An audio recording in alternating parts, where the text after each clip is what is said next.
Assalamualaikum warahmatullahi wabarakatuh. Salam jumpa lagi teman-teman. Ketemu lagi dengan saya di Krama Tiba Channel. Mudah-mudahan teman-teman dalam kondisi sehat walafiat, tidak kurang suatu apa. Amin.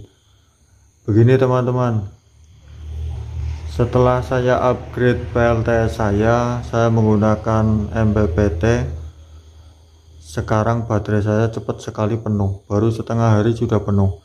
Padahal yang menggunakan MPPT ini saya hanya menggunakan 2 kali 100 watt peak ya, untuk mengecas baterai 100 Ah baru setengah hari sudah penuh, padahal pagi harinya itu terkuras habis.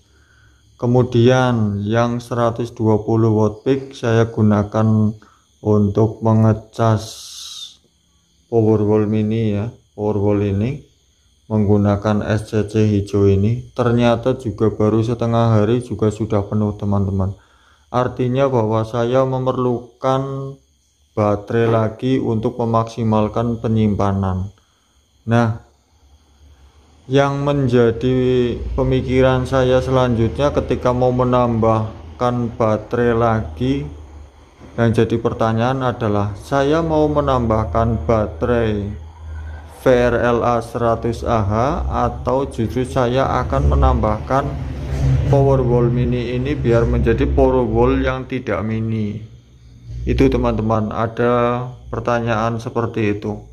Nah terus bagaimana? Nah berarti selanjutnya kita akan membandingkan ya, mengcompare antara Powerwall mini ini kapasitasnya 87 Ah berdasarkan perhitungan menggunakan repacker.com ya. Menggunakan repacker, saat repack ini menggunakan aplikasi itu terukur 87 Ah.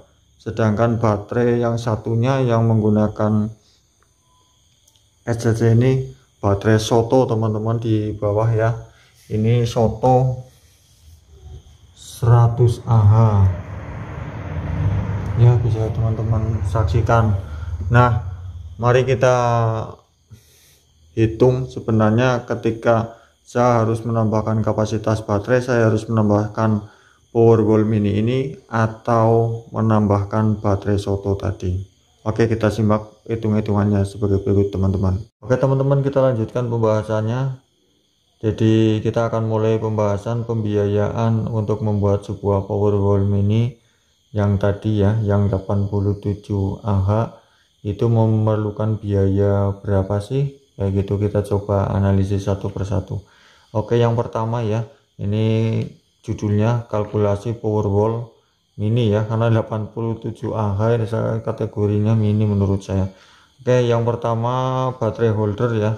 Baterai holder atau pemegang baterainya itu, karena saya menggunakan 4 kali 24 4 kali 12 sorry 4 kali 12 berarti kita menggunakan baterai holdernya yang 4 kali 6 dengan jumlah 12 pieces ya, dengan jumlah 12 pieces. Ini 3S ya, 3S jadi 4 kali 6 isinya, kemudian ini 12 pieces ya, kali harga 6.000 karena beli banyak, jadi 72.000 sudah plus ongkos kirim karena kebetulan gratis ongkir. Kemudian yang selanjutnya baterai laptop teman-teman. Baterai laptop itu saya menggunakan baterai laptop ternyata sangat banyak teman-teman. Nih rinciannya begini nih.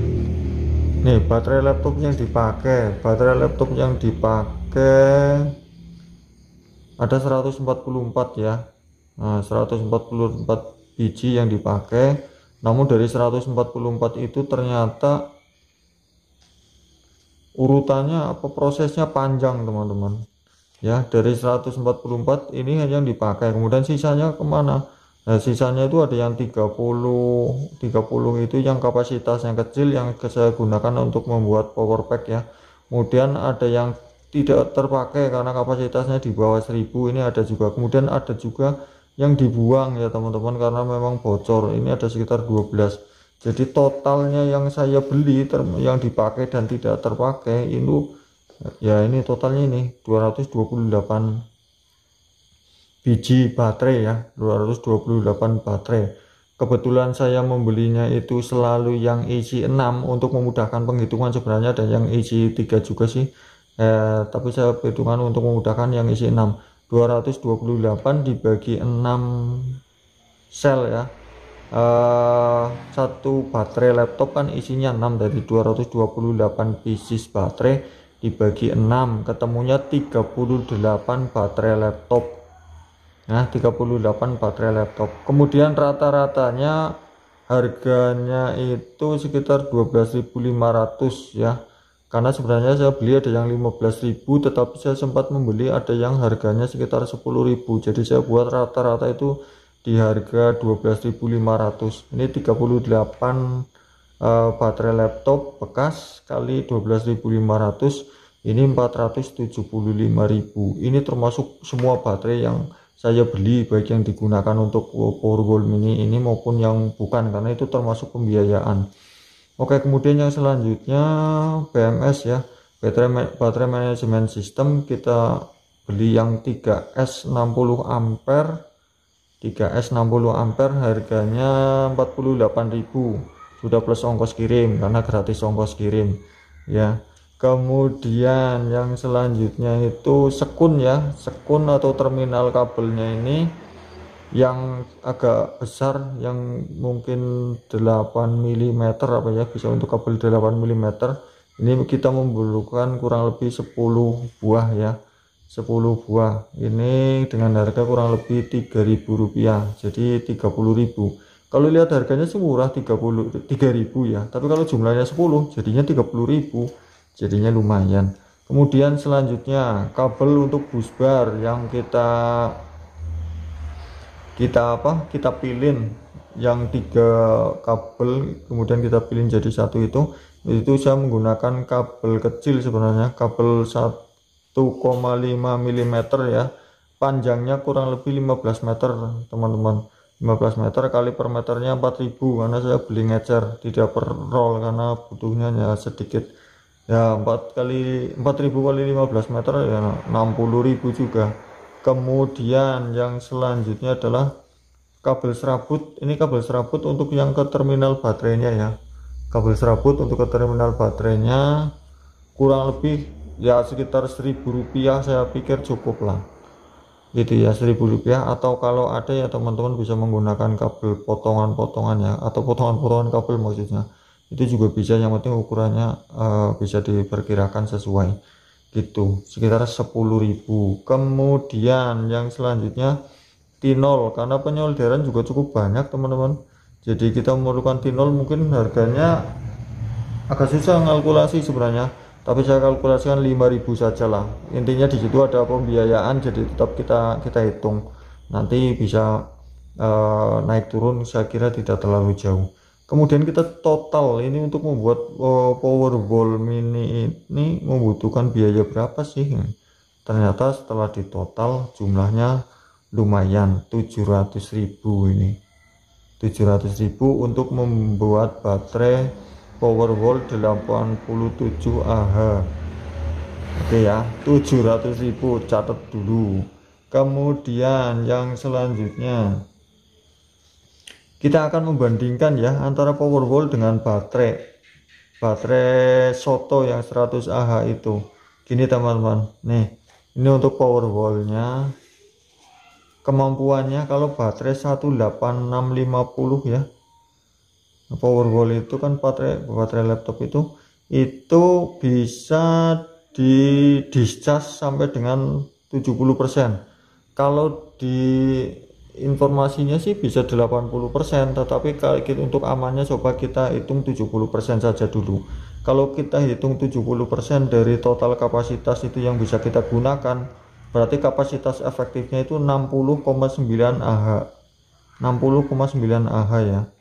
Nah, kemudian untuk baterai sotonya itu kan 100 Ah. Kalau baterai VRLA itu kalau dikuras sampai 50% sebenarnya ini sudah tidak dianjurkan ya, karena kalau 50% sudah terlalu dalam terkuras gitu. Tapi kita hitung 50% saja ya.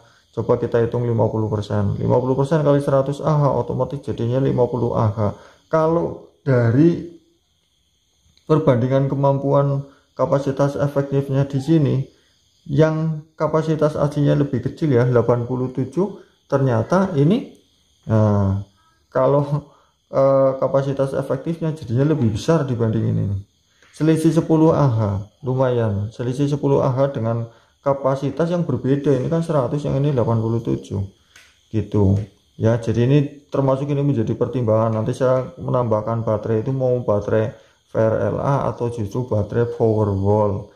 Kemudian yang paling utama ini harga ini teman-teman. Saya buka semuanya aja.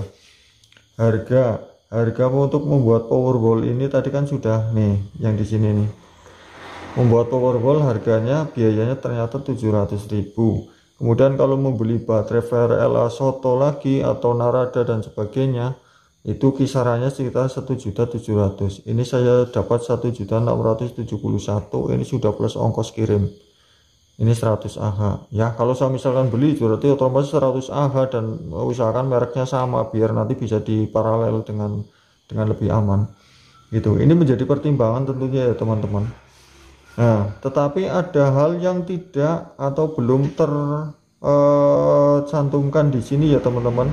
Ini untuk harga oke lah ya. Kalau harga seperti ini, kemampuan seperti ini, berarti kita akan memilih yang dapat 60 Ah kemudian dengan harga yang 700.000. Otomatis kan lebih efektif dan efisien yang ini.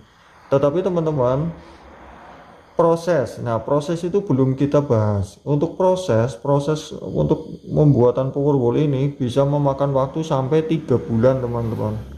Iya, karena nyortir baterainya itu kan lama, termasuk mencari baterainya kan lama, karena tidak mesti ada baterai dengan jumlah sampai 38 batang ya. Kalau online ada, cuma kan kalau online kita juga kadang kerepotan milihnya, takutnya kualitasnya tidak pasti, jadi mending nyari langsung di lokasi, jadi kita bisa memilih kayak gitu. Itu ya. Kemudian untuk mensortir atau mengecek kemampuan baterainya itu kan kita harus memilih satu-satu selama 3 bulan itu. Kenapa makan waktu lama? Karena memang prosesnya harus detail, harus dicas dulu, didiscas, kemudian diukur kemampuannya, seperti itu, disortir tegangannya begitu.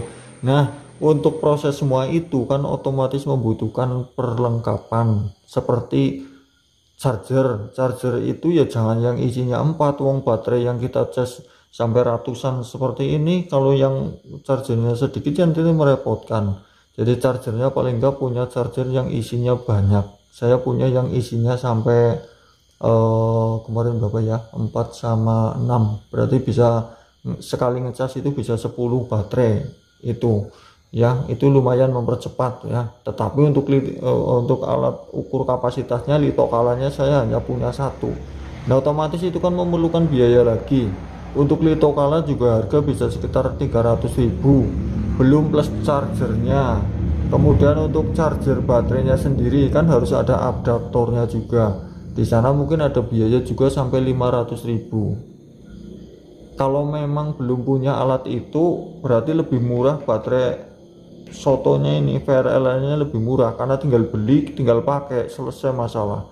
Tapi kalau memang kita sudah punya alatnya, sudah punya charger dan litokala tadi, mungkin ini akan lebih jadi prioritas melihat kemampuan juga yang tinggi seperti ini. Terus ada pertanyaan juga, bagaimana untuk keawetan atau jangka panjangnya? Walau alam untuk keawetannya, karena ini saya juga pemakai pemula jadi belum tahu ya. Kalau baterai ini sih katanya bisa bertahan sampai 8 tahun dengan pemakaian yang normal wajar ya. 8 tahun katanya bisa gitu, tapi yang saya juga belum sampai 8 tahun. Kemudian kalau Powerwall ini gimana ya? Kalau Powerwall mini saya kira ini bisa lebih panjang, bisa sampai 10 tahun lebih. Loh kok bisa? Ya karena kan Powerwall ini terdiri dari baterai-baterai kecil. Nah, kalau baterai-baterai kecil itu kan kalau ternyata terjadi penurunan tegangan, bisa dipilih baterai mana ternyata yang trouble. Bisa hanya baterai yang trouble aja yang diganti, nanti baterai yang lain selama masih layak pakai berarti bisa dilanjutkan dipakai. Beda dengan baterai ini begitu ngedrop ya sudah, tidak bisa ditolong per sel, nggak bisa kayak gitu. Jadi tetap di sini punya kelebihan teman-teman, cuma prosesnya memang lama dan di sini memang butuh, paling tidak butuh ilmu tentang kelistrikan lah ya. Di samping kita belajar dari berbagai sumber, dari YouTube, Google dan sebagainya tentu, tetapi kita juga harus mendasari dengan keilmuan di kelistrikan atau elektronika ya. Paling tidak ya kita punya dasar-dasar ilmunya ya, nanti kita tidak terlalu kerepotan kayak gitu teman-teman. Oke, kesimpulannya berarti gimana nih? Saya mau menambahkan kapasitas baterai VRLA atau Powerwall. Buat teman-teman juga yang mungkin sedang memikirkan itu, boleh ini dijadikan pertimbangan. Ini yang saya alami ya teman-teman, di sini bukan teoritis, tapi memang ini saya menghitung apa yang saya alami selama ini kayak gitu ya. Demikian teman-teman, mudah-mudahan bisa bermanfaat. Bila ada pertanyaan silahkan sampaikan di kolom komentar.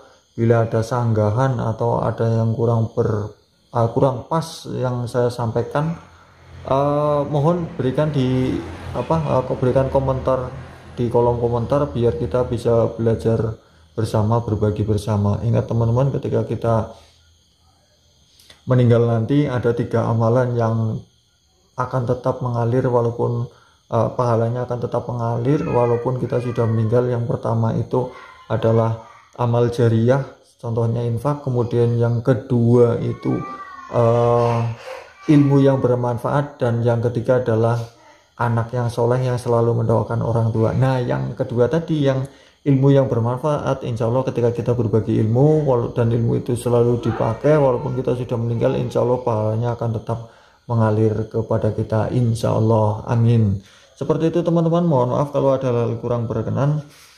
Jangan lupa untuk like, subscribe dan komen untuk mendapatkan video-video bermanfaat dari saya, video pengalaman ya. Insya Allah ini bukan sebuah hoax, tapi ini sebuah pengalaman yang saya usahakan untuk berbagi kepada teman-teman. Mohon maaf juga durasinya ini cukup panjang teman-teman, karena saya biasa terlalu banyak omong.